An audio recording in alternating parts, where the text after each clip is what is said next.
In our previous lesson, we saw how we can map the logical view of a linked list into a C or C++ program. We saw how we can implement two basic operations, one traversal of the linked list and another inserting a node at the end of the linked list. In this lesson, we will see a running code that will insert a node at the beginning of the linked list. So let's get started. I will write a C program here. The first thing that we want to do in our program is that we want to define a node. A node will be a structure in C. It will have two fields, one to store the data. Let's say we want to create a linked list of integers, so our data type will be integer. If we wanted to create a linked list of characters, then our type would be character here. So we will have another field that will be pointer to node that will store the address of the next node. We can name this variable link, or some people also like to name this variable next because it sounds more intuitive. This variable will store the address of the next node in the linked list. In C, whenever we have to declare node or pointer to node, we will have to write struct node or struct node star. In C++, we will have to write only node star. And that's one difference. Okay, so this is the definition of our node. Now to create a linked list, we will have to create a variable that will be pointer to node and that will store the address of the first node in the linked list, what we also call the head node. So I will create a pointer to node here, struct node star. We can name this variable whatever. Often for the sake of understanding, we name this variable head. Now I have declared this variable as a global variable. I have not declared this variable inside any function, and I'll come back to why I'm doing so. Now I'll write the main method. This is the entry point to my program. The first thing that I want to do is I want to say head is equal to null, which will mean that this pointer variable points nowhere. So right now the list is empty. So far what we have done here in our code is that we have created a global variable named head, which is of type pointer to node, and the value in this pointer variable is null. So far the list is empty. Now what I want to do in my program is that I want to ask the user to input some numbers, and I want to insert all these numbers into the linked list. So I'll print something like how many numbers.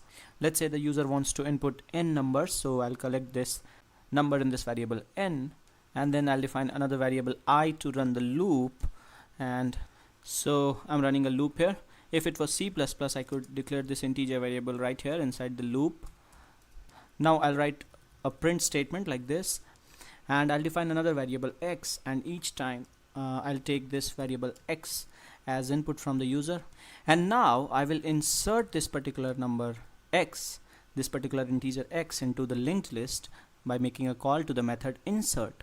And then each time we insert, we will print all the nodes in the linked list, the value of all the nodes in the linked list, by calling a function named print. There will be no argument to this function print. Of course, we need to implement these two functions, insert and print. Let me first write down the definition of these two functions. So let us implement these two functions, insert and print. Let us first implement the function insert that will insert a node at the beginning of the linked list. Now in the insert function, what we need to do is we first need to create a node. In C, we can create a node using malloc function. We have talked about this earlier. Malloc returns a pointer to the starting address of the memory block. We are having to typecast here because malloc returns a void pointer, and we need a pointer to node, a variable that is pointer to node. And then only if we dereference using an asterisk sign, then we will be able to access the fields of the node. So the data part will be x, and we have an alternate syntax for this particular syntax. We could simply write something like temp and this arrow, and it will mean the same thing, and this is more common. With these two lines in the insert function, all we are doing is we are creating a node. Let's say we get this node, and let's assume that the address that we get for this node is 100.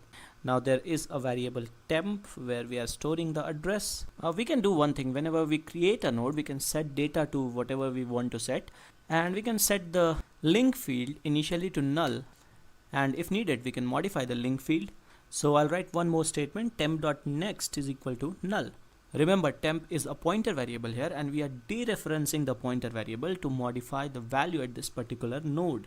Temp will also take some space in the memory, that's why I have shown this rectangular block for both the pointer variables head and temp. And node has two parts, one for the pointer variables and one for the data. So this part, the link part, is null. We can either write null here or we can write it like this. It's the same thing. Logically it means the same.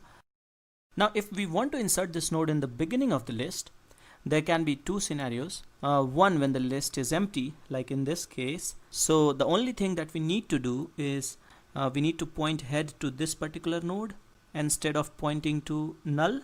So I will write a statement like head is equal to temp, and the value in head now will be address 100. And that's what we mean when we say a pointer variable points to a particular node. We store the address of that node. So this is our linked list after we insert the first node. Let us now see what we can do to insert a node at the beginning if the list is not empty, like what we have right now. Once again, we can create a node, fill in the value x here that is passed as argument.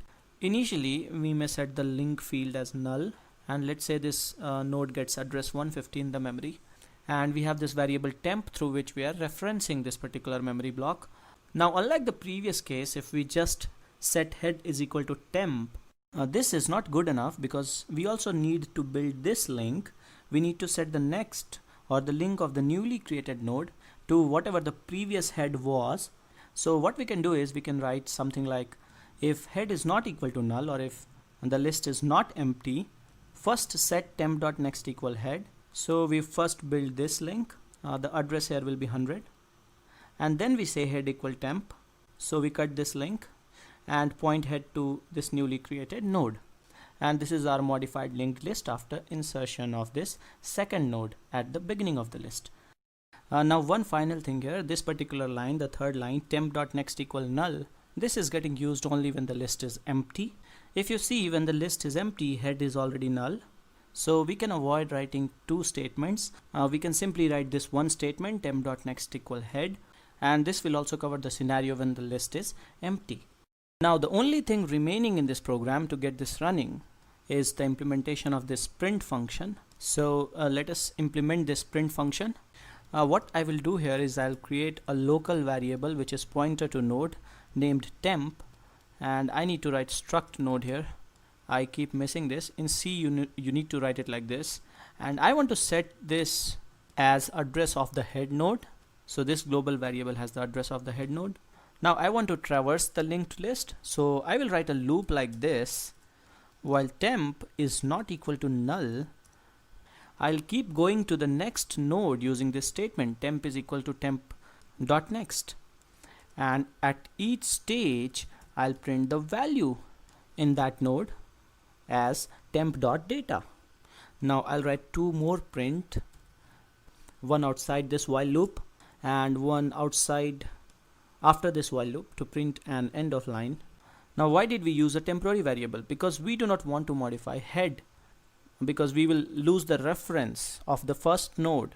So first we collect the address in head in another temporary variable, and we are modifying the addresses in this temporary variable using temp is equal to temp.next to traverse the list. Let us now run this program and see what happens. So this is asking how many numbers you want to insert in the list. Let's say we want to insert 5 numbers. Initially the list is empty. Let's say the first number that we want to insert is 2.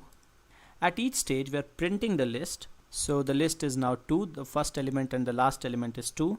We will insert another number. The list is now 5, 2. 5 is inserted at the beginning of the list. Again we inserted 8, and 8 is also inserted at the beginning of the list.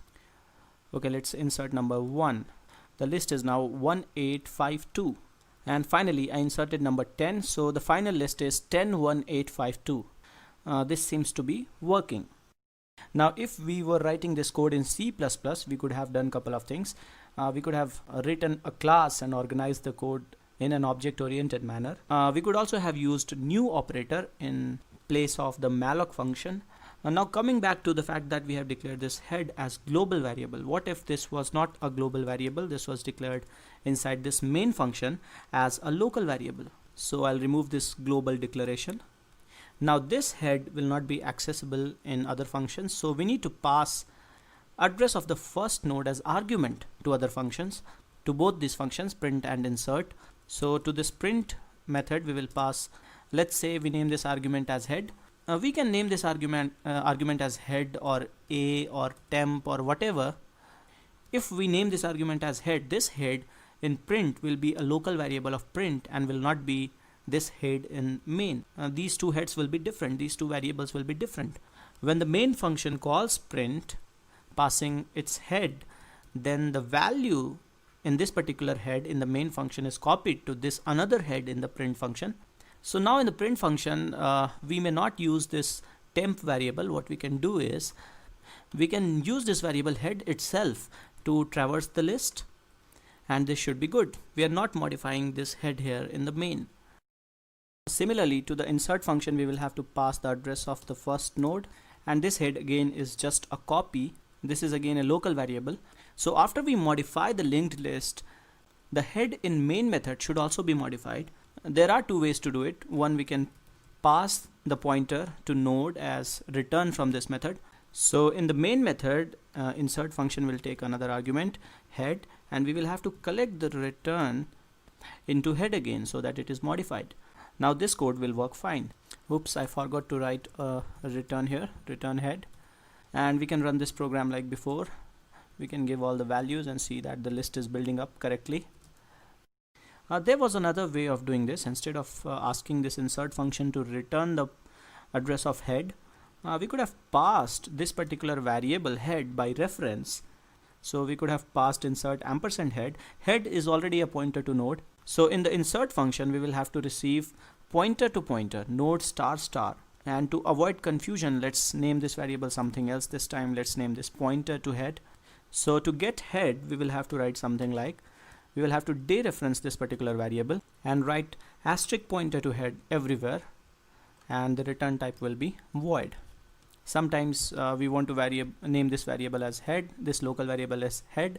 Doesn't matter, but we will have to take care of using it properly. Now this code will also work. As you can see here, we can insert nodes, and this seems to be going well. If you do not understand these concepts of scope, you can refer to the description of this video for additional resources. So this was inserting a node at the beginning of the linked list. Thanks for watching.